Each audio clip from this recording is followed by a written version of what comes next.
70ാമത് Nehru trophy വള്ളംകളിയുടെ ആവേശ കാഴ്ചകളിലേക്ക് പോവുകയാണ്. പുന്നമടയിൽ അങ്ങനെ ചുണ്ടൻ വള്ളങ്ങൾ പായാൻ അവർ കുതിച്ചു പായാനുള്ള ഒരുക്കത്തിലാണ്. ഹീറ്റ്സ് മത്സരങ്ങളിലേക്ക് അല്പസമയത്തിനകം കടക്കും. ഇതാ കുമരകം ടൗൺ ബോട്ട്സ് ക്ലബ്ബ് തുഴഞ്ഞു വരികയാണ്. അവർ അങ്ങനെ ഓരോ വള്ളങ്ങളായി പ്രിയപ്പെട്ട വള്ളങ്ങൾ, പ്രിയപ്പെട്ട ബോട്ട്സ് ക്ലബ്ബുകൾ, പ്രിയപ്പെട്ട ടീമുകൾ അവരുടെ ട്രാക്കിലേക്ക് എത്തുന്നു. എസ് വിജയകുമാർ ചേരുന്നു. വിജയകുമാർ, ഇനി തുഴകൾക്ക് വാളിന്റെ മൂർച്ചയും വേഗവും ഒക്കെ വരുന്ന സമയമാണ്. അങ്ങനെ ചുണ്ടനൊക്കെ അണിനിരന്ന് കഴിഞ്ഞോ ട്രാക്കിൽ? ഗോകുല, ട്രാക്കിലേക്ക് പ്രധാനപ്പെട്ട വള്ളങ്ങളൊക്കെ വന്നുകൊണ്ടിരിക്കുകയാണ്. നമ്മൾ ഈ നിൽക്കുന്ന ഫിനിഷിംഗ് പോയിന്റിന് സമീപത്തേക്ക് കൂടുതൽ വള്ളങ്ങൾ വരുന്നു. അത് ഈ മാസ്ട്രൽ ഇവിടെയാണ് നടക്കുന്നത്. മാസ്ട്രലിന് വേണ്ടി വള്ളങ്ങളൊക്കെ ഇവിടേക്ക് കൊണ്ടുവരികയാണ്. അപ്പോൾ ദൂരെ നോക്കാം. ഇപ്പോൾ ഈ പുന്നമടയുടെ തീരങ്ങളാകെ ചുണ്ടൻ വള്ളങ്ങളെ കൊണ്ട് നിറഞ്ഞിരിക്കുകയാണ്. 19 ചുണ്ടൻ വള്ളങ്ങൾ ഓരോന്നോരോന്നായി ഇവിടെ ഈ ഫിനിഷിംഗ് പോയിന്റിലേക്ക് വരികയാണ്. അല്പസമയത്തിനകം ഈ ഫിനിഷിംഗ് പോയിന്റിലേക്ക് ഈ വള്ളങ്ങൾ മുഴുവൻ പിടിച്ചിടും. അവിടെ അവരുടെ ഒരു മാസ് ഡ്രില്ലുണ്ട്. അത് യഥാർത്ഥത്തിൽ ഇവിടെ വരുന്ന കാണികളെ മുഴുവൻ അഭിവാദ്യം ചെയ്ത് പിന്നീട് അവർ സ്റ്റാർട്ടിംഗ് പോയിന്റിലേക്ക് ഓരോ വള്ളമായി പോകും. സ്റ്റാർട്ടിംഗ് പോയിന്റിൽ പിന്നീട് ഹീറ്റ്സ് മത്സരങ്ങൾ തുടങ്ങും. ഏതാണ്ട് ഒരു അരമണിക്കൂറിനുള്ളിൽ ആദ്യ ഹീറ്റ്സ് മത്സരം തുടങ്ങും. നമ്മൾ ഈ ദൃശ്യങ്ങളിലൊക്കെ കാണുന്ന പോലെ ഈ കരയുടെ ഈ ഇരുഭാഗത്തും വലിയ ആവേശം അല തല്ലുകയാണ്. നമ്മളുടെ ക്യാപ്റ്റൻ SKN അല്പസമയത്തിനകം നമ്മളുടെ അമരക്കാരനായി ഇതിനൊപ്പം ചേരും. അത് ആ സമയമാകുമ്പോഴേക്കും നമുക്ക് ഹീറ്റ്സ് മത്സരങ്ങൾ കൂടി തുടങ്ങാൻ കഴിയുമെന്നാണ് പ്രതീക്ഷിക്കുന്നത്. ഈ ദൃശ്യങ്ങൾ കാണാം. ഇപ്പോൾ പ്രധാനപ്പെട്ട വള്ളങ്ങളൊക്കെ അവരുടെ ട്രാക്കിലേക്ക് വരുന്നു. വീണ്ടും കൂടുതൽ വള്ളങ്ങൾ, ചുണ്ടൻ വള്ളങ്ങൾ ഇങ്ങനെ ട്രാക്കിലേക്ക് വരുന്നു. അതുപോലെ തന്നെ ഫിനിഷിംഗ് പോയിന്റിലേക്ക് എത്തുന്നു. അവരവിടെ വള്ളം പിടിച്ചിടാൻ പറ്റുന്ന സമയമാകുമ്പോഴേക്ക് പിടിച്ചിടും. ഇപ്പോൾ ഈ പുന്നമടയുടെ ഒരു തീരത്ത് മുഴുവൻ ചുണ്ടൻ വള്ളങ്ങളെ കൊണ്ട് നിറഞ്ഞിരിക്കുകയാണ്.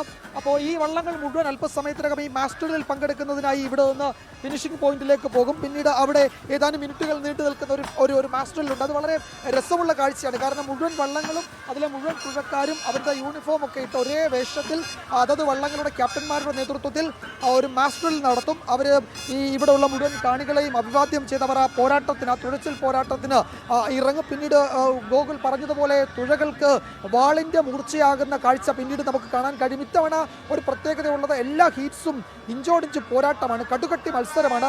അതുകൊണ്ട് ഏതെങ്കിലും ഒരു ഹീറ്റ്സിൽ എന്തെങ്കിലും ഒരു വിട്ടുവീഴ്ചയ്ക്ക് ഇത്തവണ ഒരു സാധ്യതയുമില്ല. ഇവിടെ നിൽക്കുന്നത് നേരത്തെ ഇവിടെ ക്യാപ്റ്റൻ എവിടെ? ചങ്ങനാശ്ശേരി ബോട്ട് ക്ലബിന്റെ ക്യാപ്റ്റൻ എവിടെ? ചങ്ങനാശ്ശേരി ബോട്ട് ക്ലബിന്റെ ക്യാപ്റ്റൻ അടിയന്തരമായി റിപ്പോർട്ട് ചെയ്യേണ്ടതാണ്. വലിയ ദിവാൻജി ജയിക്കുമോ ഇത്തവണ? തീർച്ചയായിട്ടും ജയിക്കും. ഞങ്ങൾ ഒരു മാസമായിട്ട് വളരെ കഠിനമായിട്ടുള്ള അധ്വാനം ചെയ്തുകൊണ്ട്. ക്യാപ്റ്റന്റെ പേരെങ്ങനെ? സണ്ണിച്ചൻ ഇടിമണ്ണിക്കൽ ക്യാപ്റ്റനായ വലിയ ദിവാൻജി ഇത്തവണ ചങ്ങനാശ്ശേരി ബോട്ട് ക്ലബ്ബാണ് മത്സരിക്കാൻ എത്തിയിരിക്കുന്നത്. CBC UBC എന്നൊക്കെ പറയുന്ന പോലെ, PBC UBC എന്നൊക്കെ പറയുന്ന പോലെ ചങ്ങനാശ്ശേരിക്കാർക്ക് ഒരു ബോട്ട് ക്ലബ്ബ് CBC. അപ്പോൾ അതിന് വലിയ ദിവാൻജിയാണ് ആ ടീമിനെ പ്രോത്സാഹിപ്പിക്കാനായി ഇവിടെ നിൽക്കുകയാണ്. ഇതാ നോക്കൂ, വേറൊരു വള്ളം, ഒരു ചുണ്ടൻ വള്ളം കൂടി അവിടെ അതിന്റെ ഫിനിഷിംഗ് പോയിന്റിലേക്ക് പോവുകയാണ്. അവർ ട്രാക്കൊക്കെ സെറ്റ് ചെയ്തിട്ടുണ്ട്. അവരവിടേക്ക് പോവുകയാണ്. ഇപ്പോൾ നമുക്കറിയാം ഒരു 3 ചുണ്ടൻ വള്ളങ്ങൾ ഒരേ നിരയിൽ അങ്ങനെ ഫിനിഷിംഗ് പോയിന്റിലേക്ക് നീങ്ങുന്നത് കാണാം. അവിടെ മറ്റൊരു വള്ളം വന്നിട്ടുണ്ട്. 19 വള്ളങ്ങളാണ് ആകെ മത്സരത്തിൽ ചുണ്ടൻ വള്ളങ്ങൾ മാറ്റിവെക്കുന്നത്. അതിലേതാണ്ട് 19 വള്ളങ്ങളും ഈ തീരത്ത് ഇപ്പോൾ എത്തിയിട്ടുണ്ട്. അത് മാസ്റ്റർ ലൈനപ്പ്, മാസ്റ്ററിലാവുന്നതേ ഉള്ളൂ. മാസ്റ്റർ ലൈനപ്പാണ് കാണുന്നത്. പ്രേക്ഷകർ കാണുന്നത് മാസ്റ്റർ ലൈനപ്പാണ്. മാസ്റ്റർ ലൈനപ്പ് തുടങ്ങുന്നു. അതിമനോഹര മാസ്റ്റർ തുടങ്ങാൻ പോകുന്നു. അവിടെ തുടങ്ങി കഴിയുന്നുണ്ട്. അധ്യക്ഷൻ കൃഷിമന്ത്രി P. പ്രസാദാണ്. കളക്ടർ അലക്സ് വർഗീസ് സംസാരിക്കുകയാണ്. മന്ത്രി PN വാസവൻ, മുഹമ്മദ് റിയാസ്, P. പ്രസാദ്, സജിച്ചെറിയൻ എന്നിവരുണ്ട്. മാസ്റ്ററിൽ ലൈനപ്പുണ്ട്. പ്രിയപ്പെട്ട പ്രേക്ഷകരെ, ഇവിടെ നടക്കുന്നത് ഇവിടെ നമ്മുടെ 19 എണ്ണം പറഞ്ഞ ചുണ്ടനുകൾ അങ്ങോട്ടേക്ക് പോവുകയാണ്. 19 എണ്ണം പറഞ്ഞ ചുണ്ടൻ എന്ന് പറഞ്ഞാൽ ഏത് വള്ളവും ഇക്കുറി ഒരുപക്ഷെ പള്ളാത്തുരുത്തി ബോട്ട് ക്ലബ്ബ് തുഴയുന്ന കാരിച്ചാലിന് ഒരു പണത്തൂക്കം മുന്നിലാണ് അവരുടെ സാധ്യത എന്ന് പറയുമ്പോൾ പോലും എന്തും സംഭവിക്കാം, എന്തട്ടിമറിയും സംഭവിക്കാം എന്ന് പറയാൻ എന്തട്ടിമറിയും സംഭവിക്കാം. ഫിനിഷിംഗ് പോയിന്റ് ആരാ ഉള്ളത്? ഫിനിഷിംഗ് പോയിന്റ് ആരുണ്ടെന്നാ പറഞ്ഞ് കേട്ടില്ല. Toby Johnson. ടോബി 19 വള്ളങ്ങൾ ഇറങ്ങിയോ? 19 വള്ളങ്ങളുടെയും ട്രാക്ക് എൻട്രി ആയോ?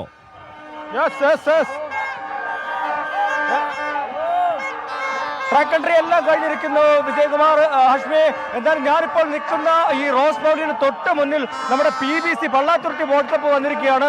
പള്ളാത്തുരുത്തി ബോട്ട് ക്ലബ്ബ് അവരുടെ കാർച്ചാൽ ചൂണ്ടൻ ഈ പവലിയന്റെ അടുത്തേക്ക് വന്നപ്പോഴുള്ള ആവേശമാണ് നമ്മൾ കണ്ടത്. എന്തായാലും വലിയ ആവേശത്തിലേക്ക് പോയിരിക്കുന്നു. എല്ലാ ബോട്ട് ക്ലബിന്റെയും ചുണ്ടന്മാരുടെയും ചുണ്ടൻ വള്ളങ്ങളുടെയും എല്ലാം തന്നെ ആരാധകർ നമുക്ക് പിന്നിൽ അണിനിരന്നിരിക്കുകയാണ്. ചെറുപ്പക്കാർ മുതൽ പ്രായം ചെന്നവർ വരെ വള്ളംകളി പ്രേമികൾ എല്ലാം തന്നെ ഇവിടെ നിറഞ്ഞിട്ടുണ്ട്. ചേട്ടാ, ആരായിരിക്കും ഇത്തവണ ചാമ്പ്യൻ? ഇത്തവണ ആലപ്പുഴ ടൗൺ ബോർഡ് ആലപ്പുഴക്കാർ തന്നെ ഈ പ്രാവശ്യം കരസ്ഥമാക്കും. ആലപ്പുഴ ടൗൺ ബോർഡ് വള്ളം ജയിച്ചിരിക്കും. ആലപ്പുഴക്കാർക്ക് ഒരു ചുണ്ടൻ വെള്ളമുണ്ട്. ആലപ്പുഴക്കാർ തന്നെ ഇത്തവണ ജയിക്കുമെന്നാണ് പറയുന്നത്. പക്ഷേ അതിനെല്ലാം വെല്ലുവിളി വിളിച്ചുകൊണ്ട് KTBC കുമരകം ബോട്ട് ക്ലബിന്റെ ചില ആളുകൾ ഇവിടെ എത്തിയിട്ടുണ്ട്. അവരോട് കൂടി നമുക്ക് ചോദിക്കേണ്ടതുണ്ട്.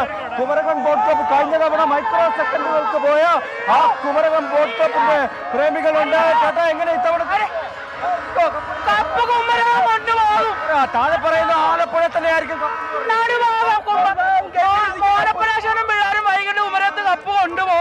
ഹാഷ്മി, മോനപ്പനാശാനും പിള്ളേരും കപ്പ് കൊണ്ടുപോകുമെന്നാണ് കുമരകം പാര് പറയുന്നത്. ഞങ്ങൾ കോട്ടയംകാർ അങ്ങനെ തന്നെ പറയാൻ ആഗ്രഹിക്കുന്നത്.